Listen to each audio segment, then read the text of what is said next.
Oke, Bismillahirrahmanirrahim. Assalamualaikum warahmatullahi wabarakatuh. Selamat siang semuanya. Perkenalkan nama saya Ratu Kristina. Saya merupakan mahasiswi farmasi FKIK UNY dari angkatan 2019. Nah, untuk pada siang hari ini saya ditugaskan untuk mempresentasikan secara singkat mengenai jurnal yang berjudul gambaran kadar alkohol darah pada korban meninggal dengan kasus kecelakaan lalu lintas yang masuk ke instalasi kedokteran forensik RSUP Sanglah Denpasar. Nah, jurnal ini dituliskan oleh Gede Sarita Giovanni, Kunti Yulianti, Hengki, dan juga Dudut Rustiadi. Mereka berasal dari program studi sarjana kedokteran dan profesi dokter Fakultas Kedokteran Universitas Udayana, Departemen Ilmu Kedokteran Forensik RSUP Sanglah Denpasar. Nah, untuk latar belakangnya sendiri, pada saat ini itu banyak sekali kejadian kecelakaan yang disebabkan oleh orang tersebut atau pelaku atau juga korban tersebut di bawah pengaruh alkohol, atau banyak sekali kecelakaan yang sulit diungkap penyebabnya karena memang kurangnya data yang ada mengenai pelaku atau korban di bawah pengaruh alkohol. Nah, perkembangan teknologi dan ekonomi yang meningkat pesat menyebabkan adanya peningkatan jumlah kendaraan motor di dunia, termasuk di Indonesia. Nah, pada tahun 2011 hingga 2015 terdapat peningkatan kendaraan bermotor sebanyak 9,13% per tahunnya. Nah, dengan semakin padatnya kendaraan bermotor, pasti semakin meningkat pula risiko kecelakaan di jalan raya. Nah, alkohol merupakan salah satu zat yang dapat mengganggu konsentrasi seseorang saat berkendara. Berdasarkan data oleh Polda Metro Jaya pada tahun 2009 hingga 2010, kasus kecelakaan lalu lintas yang diakibatkan oleh pengonsumsi alkohol meningkat sebanyak 790% dan terus meningkat pada tahun selanjutnya. Nah, laporan terkait kecelakaan lalu lintas yang diakibatkan konsumsi alkohol di Denpasar, tepatnya di RSUP Sanglah Denpasar, itu masih sangat terbatas. Untuk itu perlu dilakukan penelitian terkait gambaran alkohol darah pada jenazah yang masuk ke instalasi kedokteran forensik RSUP Sanglah untuk pemahaman bersama dan atas sebagai penunjang bagi peneliti lain yang ingin melakukan peneliti yang serupa. Nah, untuk bahan dan metodenya, penelitian ini dilakukan dengan ingin kelaikan dari Komisi Etik Penelitian Fakultas Kedokteran Udayana, UU Udayana, dengan nomor 1362/UN 14.227 Romawi /LP/2019. Penelitian ini merupakan penelitian deskriptif observasional dengan metode penentuan sampel adalah konsekutif. Nah, penelitian ini dilakukan pada bulan Juli hingga November 2019.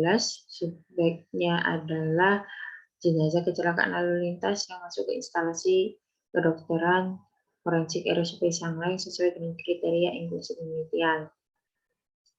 Nah, kriterianya itu merupakan pengendara sepeda motor atau kendaraan roda 4 yang meninggal di tempat maupun jenazah kecelakaan lalu lintas yang meninggal setelah mendapatkan perawatan medis tidak lebih dari 24 jam. Subjek penelitian ini tidak dapat dilakukan penelitian apabila waktu kematian itu tidak diketahui, lalu jenazah merupakan penumpang, penunjang, atau pejalan kaki.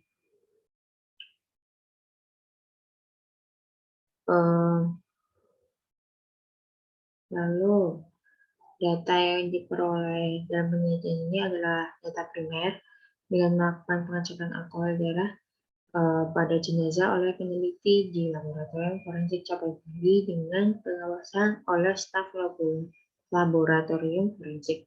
Nah, hasilnya itu jumlah jenazah kecelakaan lalu lintas yang masuk ke instalasi kedokteran forensik pada Juli hingga November 2019 dan memenuhi kriteria itu tidak banyak.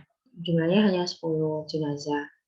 Lalu ini adalah hasilnya untuk tabelnya.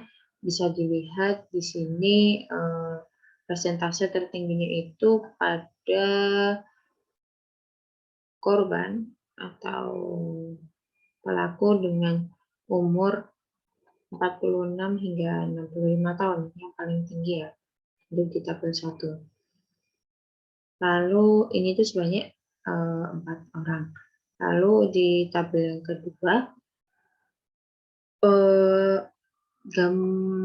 untuk yang tabel yang kedua ini lebih ke jenis kelamin pelaku, di mana dari 10 tersebut 9 diantaranya itu berjenis kelamin laki-laki. Lalu di tabel ketiga itu karena tadi peneliti ingin meneliti korban pengendara sepeda motor dan juga mobil, namun ternyata yang didapatkan itu semuanya merupakan pengguna sepeda motor. Lalu untuk gambaran kadar alkoholnya, untuk gambaran alkoholnya itu terdapat 5 sampel jenazah yang jadinya tidak terdeteksi kandungan. Nah, ini setelah dicek tidak terdeteksi kandungannya. Lalu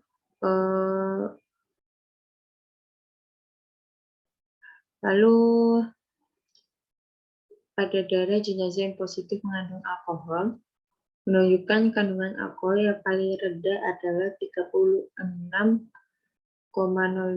mg persen dan yang paling tinggi adalah 199,76 persen. Nah, di sini kisaran 199,76 persen. Nah, untuk pembahasannya sendiri, alasan peneliti hanya mendapatkan 10 sampel yang sesuai itu karena pertama keterbatasan waktu, lalu keterbatasan izin dari pihak keluarga, dan juga proses pengambilan darah dan waktu kemudian jenazah yang tidak sesuai. Nah, ini hasilnya tadi kebanyakan berumur 45 hingga 65 tahun, berjenis kelamin laki-laki, dan juga kebanyakan dari pengguna sepeda motor. Karena kenapa kok laki-laki? Kebanyakan kan laki-laki itu lebih sering berpergian atau beraktivitas di luar rumah untuk bekerja dibandingkan dengan perempuan. Selain itu, menurut WHO, laki-laki cenderung lebih berani untuk mengambil risiko saat sedang mengemudi dibandingkan perempuan, sehingga risiko mengalami kecelakaan juga lebih tinggi. Lalu ini berdasarkan pada tabel 4 diketahui bahwa hasil penelitian menunjukkan 50% dari sampel darah tidak terdeteksi alkohol atau etanol, sedangkan 50%-nya sampel lainnya menunjukkan positif mengandung alkohol. Adapun hasil pemeriksaan menunjukkan beberapa kadar alkohol sebagai 36,2% hingga 7,75 mg persen, 60,78, 124,171 dan juga yang terakhir 199,76. Pada kadar alkohol yang sekitar 36 hingga 37 itu dapat menyebabkan penglihatan saat berkendara terganggu karena pada kadar tersebut kecepatan penglihatan itu akan menurun.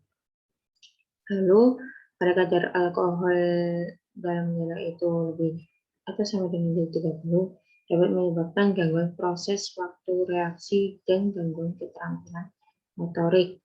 Proses waktu reaksi mengalami penglambatan, menyebabkan terjadinya kemajuan waktu berpikir seseorang, dalam menghasilkan sebuah tindakan.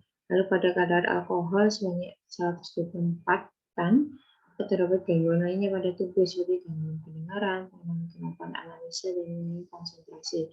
Lalu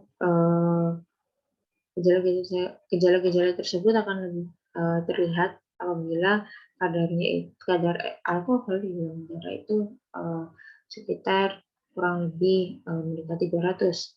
Dengan pada peneliti ini tidak ditemukan kadar alkohol sejumlah dari lebih dari 400 mg/%.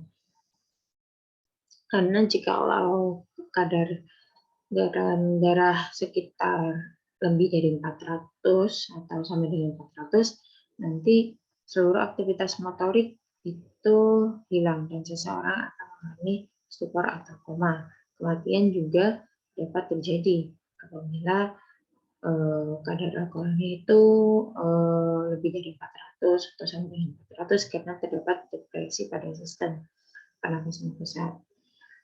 Nah, untuk kesimpulannya, berdasarkan hasil penelitian ini dengan tujuan untuk mengetahui gambaran kadar alkohol dalam darah berupa rata-rata kadar alkohol darah tertinggi, dan kadar alkohol darah terendah pada jenazah kecelakaan lalu lintas di instalasi kedokteran forensik RSUP Sangla dan Denpasar periode Juni hingga September 2019, maka dapat disimpulkan bahwa proporsi korban kecelakaan lalu lintas yang meninggal berdasarkan usia paling banyak adalah kelompok usia 45 hingga 60 tahun, berdasarkan jenis kelamin tubuh laki-laki, dan 90%-nya juga dari laki-laki tersebut.